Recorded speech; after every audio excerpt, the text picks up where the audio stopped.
Welcome back, everybody. Today we are talking about this firearm right here that you guys have seen me shooting throughout the intro. This is the Beretta PX4 Storm Special Duty Type F. Now this particular gun has a unique history amongst the PX4s, and the PX4s, for folks that don't know, are a line of firearms that Beretta makes that have rotating barrel systems. So they don't have a traditional John Browning style system. They don't even have the Beretta 92 style system, which is a little bit unique as well. It has its own rotating barrel system that we will get into here in just a second.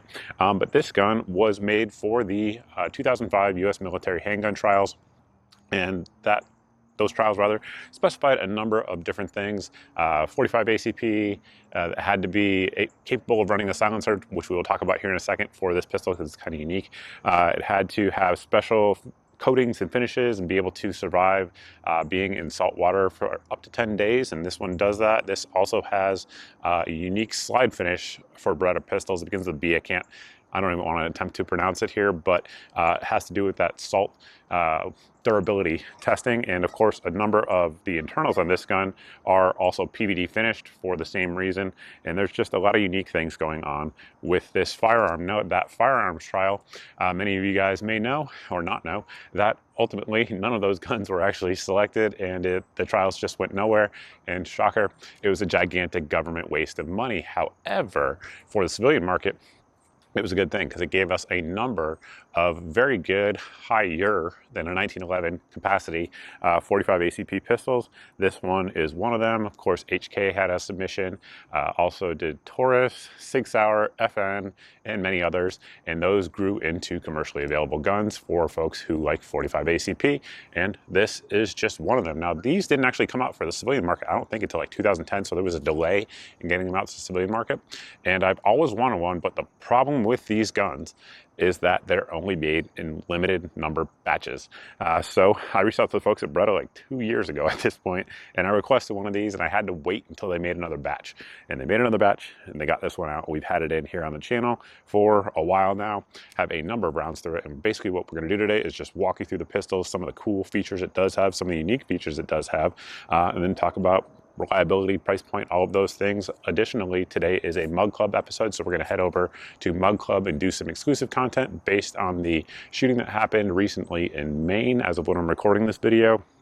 We're going to talk about some mass shooting nonsense that's going on and just kind of clarify some of the things that the media is saying over there. But Mug Club, for folks that don't know, is a place where creators can create exclusive content and not have to worry about media censorship. If you're interested in checking it out, there's a number of different creators that you see here on your screen, and there should be a code as well that will get you guys a free month of membership over there at the website. And before we get into the details, I do also want to thank the sponsor of today's video, and that is going to be Sportsman's Guide. For folks who don't know, Sportsman's Guide is a website that has pretty much everything anybody who watches this channel would want. Things from tactical stuff, firearms, ammunition, etc., lights, optics, etc., to hunting stuff, to outdoor camping stuff, to just like backyard patio furniture. It has all of it. Additionally, a lot of cool clothing as well. They also now have a $20 off discount code that you guys should see on your screens. $20 off anything over $100 with that code for channel viewers. So I definitely appreciate them sponsoring the video. Now let's get up and close and personal and take a look at this firearm. The first thing we're going to do before getting into the details is drop our magazine. Now, the magazine release there, they do come with 3 different sizes, and they are reversible, so you can swap it. It is not ambidextrous, though, which that personally is my preference. I'm not a big fan of ambi-mag releases. Magazine itself holds 9 or 10 rounds. This is the 10-round version. It does have that corrosion-resistant finish, and of course, it is cut for ambidextrous use, as we just intimated there. So, magazine capacity is 9 or 10, and to the best of my knowledge, there are not higher capacity magazines available for these pistols. So compared to some other offerings, that is going to be a potential con for it. We're going to push up here on our slide lock lever and slide release lever, verify that we are clear, and we certainly are. Starting out here at the bottom and working our way up, we do have a lanyard loop, because of the military and all that. We also have interchangeable back straps. So this is the large one, and it comes with the small. They also offer a medium.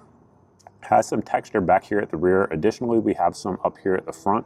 But one of the cons in 2023 that I would say from a practical perspective for this pistol is going to be that it is very slick. Now, back in 2005, that wasn't really a con because pretty much all the competitive offerings had similar setups. But nowadays, texturing on guns really has been dialed in for enhanced user interface, if you will.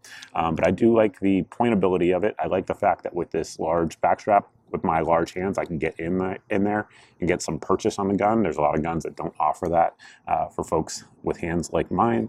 Slide release is nice and big, but not so big that you're going to bump it with your offhand and cause false slide lock.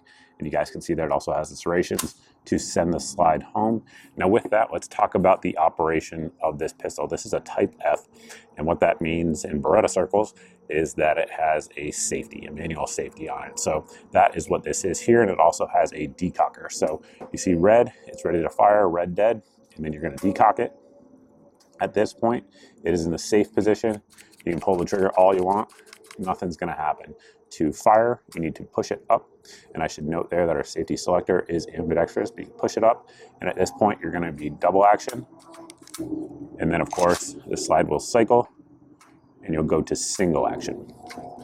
So trigger press on this is actually really good. It's smooth. It's right around 10 pounds in double action, and then in single action has a nice crisp wall, brakes right around 4 pounds, and you'll see the reset. It's a little bit longer than some guns in the category, but the wall is nice for sure. You're not going to be missing targets because there's a bad trigger on this pistol, at least not in my opinion. Trigger, of course, is hinged, as it would be for most pistols of that era. Continuing on forward, we do have our 1913 compatible light rail on there, which was also a requirement for the pistol. And then we have our takedown lever here, which we'll talk about here in just a second. Slide, like I talk about, has that nice finish on there all the way around. Very slick, very corrosion resistant. Sights are typical 3-dot affair, nothing too fancy at all about that. And I suppose with that, let's talk about that takedown lever. Basically, you're just going to pull back a little bit, pull down on both sides, and our slide will come right off. There is no need to pull the trigger, which is something I know a lot of folks do like. Certain components, like the hammer, are going to have that PVD finish, and some of the others are going to have the same finish that our magazine has. Regardless, they're both in there for added corrosion resistance. One thing I should point out while looking at it here is that we do have a very minimal magazine flare as well. Disassembly of the pistol is a little bit weird because of the system that it operates on. So this piece right here, it's not really a locking block, but that's kind of the way I think of it, because that piece right there in the center is what interfaces in the barrel right here as it rotates. Now our rotating barrel, that is how it unlocks. I'm looking at it from the outside. You're going to see, let me see if I can keep it in. There you go. So that is how it unlocks from the chamber. So basically, as soon as there is enough pressure released from the bullet going down the barrel, it will rotate, and then it will go forward, come back in, lock into place. You can see right down in there where it is happening on the side of the slide, and the side of the slide is milled out to accommodate that. That, of course, wouldn't be the case on a traditional Browning style locking system. But it's a very cool system, in my opinion, and one that definitely has some pros and cons to it. One of them is that it's the gun sort of torques under recoil, which we'll talk about more here in just a second. But the barrel, of course, is cold hammer forged. You can see just good wear marks here on this one because we've put a lot of rounds through it. And then the feed ramp is also not traditional, if you will. And again, that just has to do with the PX4 system. But all in all, very high quality barrel. Looking in there, you'll see typical Beretta quality, like we mentioned. Certain components, like the firing pin safety piece there, do have that PVD finish on there to prevent corrosion in those saltwater tests. And reassembly is essentially the same as it would be for most guns, with the exception of that barrel having to kind of slide in there like that. And then at this point, when we put our recoil spring assembly, and of course it is metal, and it is sort of a double spring. So there's a smaller spring on the inside, and this piece actually comes off if you guys want to, but for normal maintenance, you don't really need to do that. But one thing you need to remember is that when you reassemble it, this piece needs to go into that recess there on the barrel for it to operate properly. And you kind of just have to line them up just like so, and they move together. So if it moves like that, you know it's assembled correctly. And then to reassemble, we're just going to line up there with the metal parts there on the slide and send it home. And once it's racked, it is back and ready to go.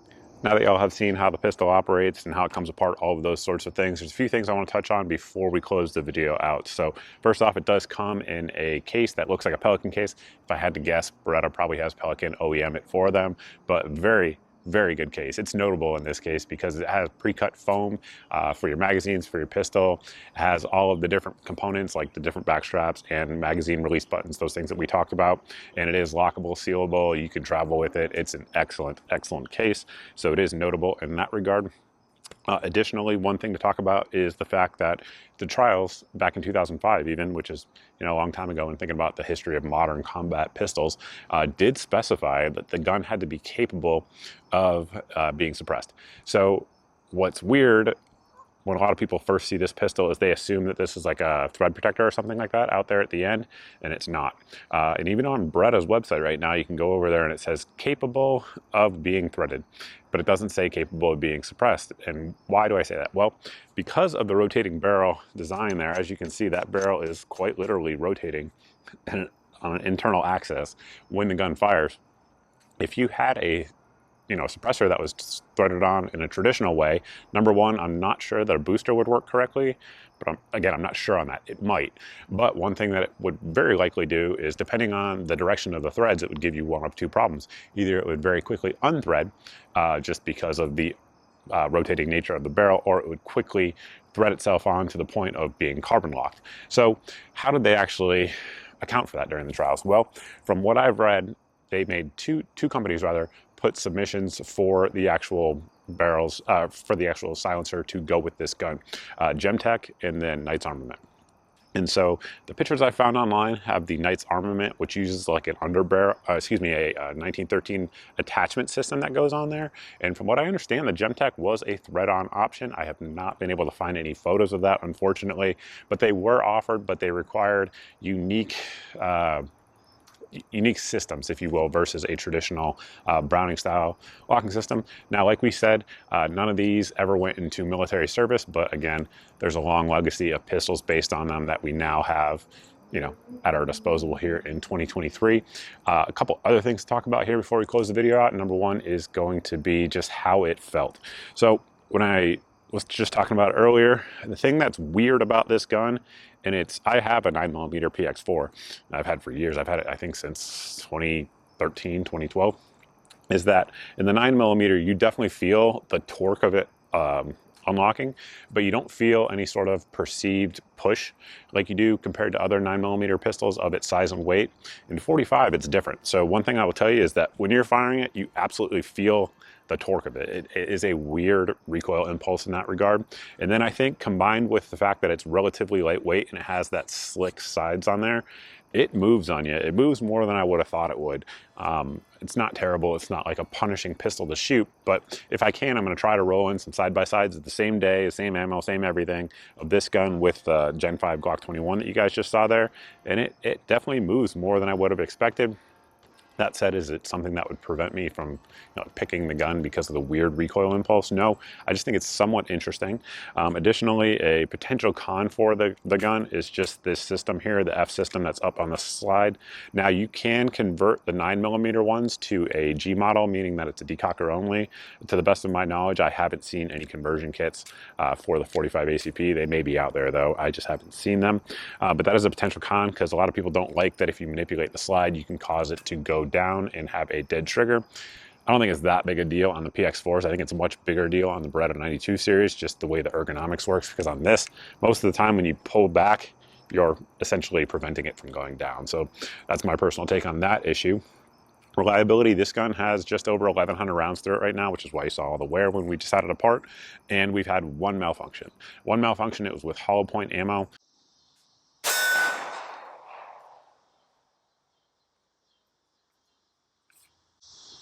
Hollow points.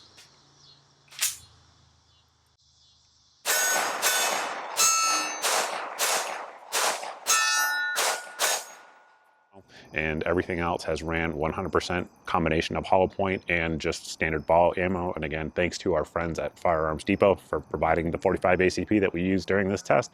We definitely appreciate it. They have great prices. I share links to their stuff all the time on my social media because it's very price competitive, and they sponsor the 45 here on the channel, which we appreciate. So reliability is very good. One malfunction, 1,100 rounds, not that bad. One of the requirements for the contract, though, I should point this out, was to average less than one malfunction for every 5,000 rounds. Now, I haven't put an additional 3,900 rounds to see if it would have another malfunction. It may or may not, but regardless, that is a pretty high standard for reliability, particularly in 2005. And from what I understand, several of the pistols did meet it. Again, though, nothing was actually selected at the end. And lastly, we need to talk about price point on these. So it's going to vary wildly. So like, again, 2 years ago when I said to put that request in for Beretta, these things were going for like $1,100. The MSRP on it, I think, is at $1,049. I just looked before making this video, and they were in stock for $750. So it's just going to depend. Like, if there's a production run of them, you might be able to get it a little bit cheaper on the $750 range. If there's not, then it's basically going to go for MSRP or higher. That's kind of just the history of the gun. And what do I think of it overall? I think for 2005, it was a very cool gun.